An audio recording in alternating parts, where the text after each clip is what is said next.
here, always painted white to spotlight escapees at night. Correct, and orders to shoot to kill and more than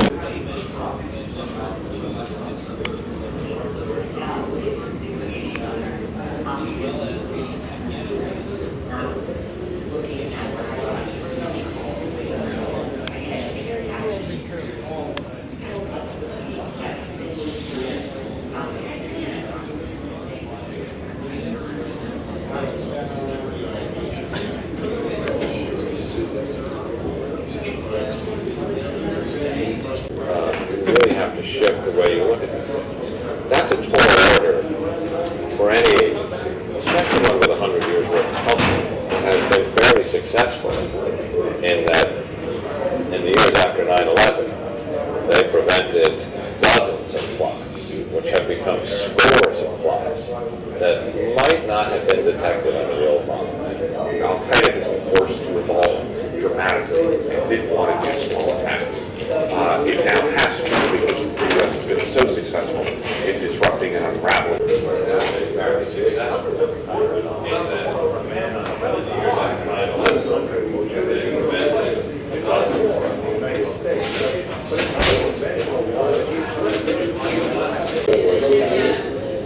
one of the Nairobi tenure, the other than Dar es Salaam.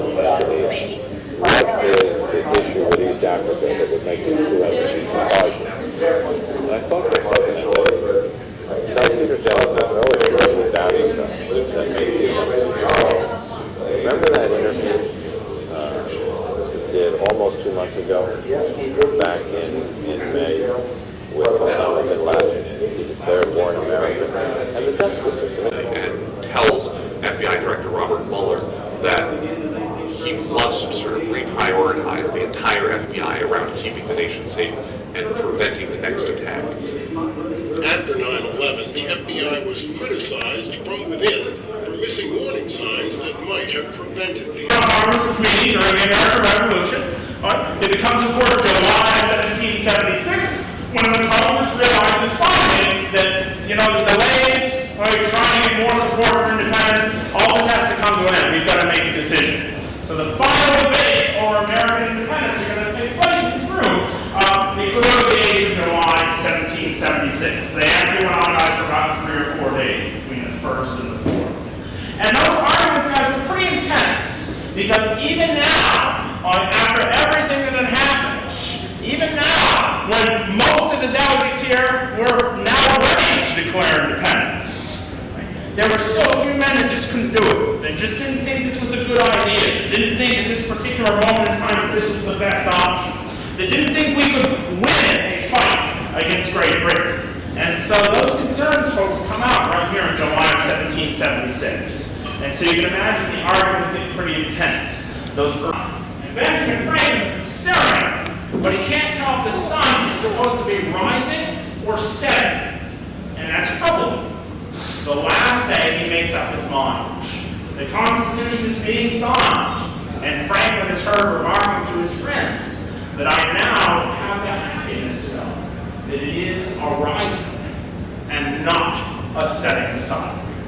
So out of all these struggles and all these hardships and challenges, Benjamin Franklin suddenly reveals his hopes and his optimism for the future. Of course there will be struggles and challenges in the future. We haven't resolved every single issue. We've still got to get the states to approve this Constitution. We've got to set up a new government. There are going to be struggles and challenges ahead. But Franklin still sees that hope, that optimism. He sees the promise of a bright future. And to this very day, folks, we call that the rising sun chair because of Benjamin Franklin's comments. And of course, more than 200 years later, the American nation does still survive. The Constitution of the United States is still our functioning framework of government. It all comes back, folks, to this room. But of course, these are only the most famous events. Others took place right above our heads. So if you would like to see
they were getting ready, the city was getting ready to send it to,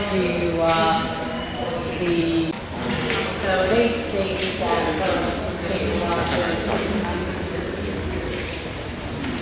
That was the last time. So, obviously, this goes up there. Is there a bell up there now?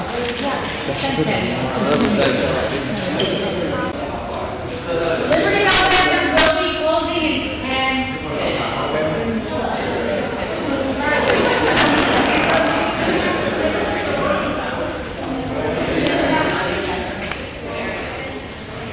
Please let me know if I have questions.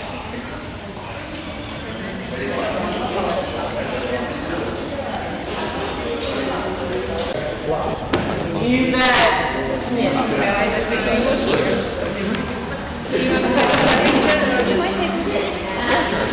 Thank you.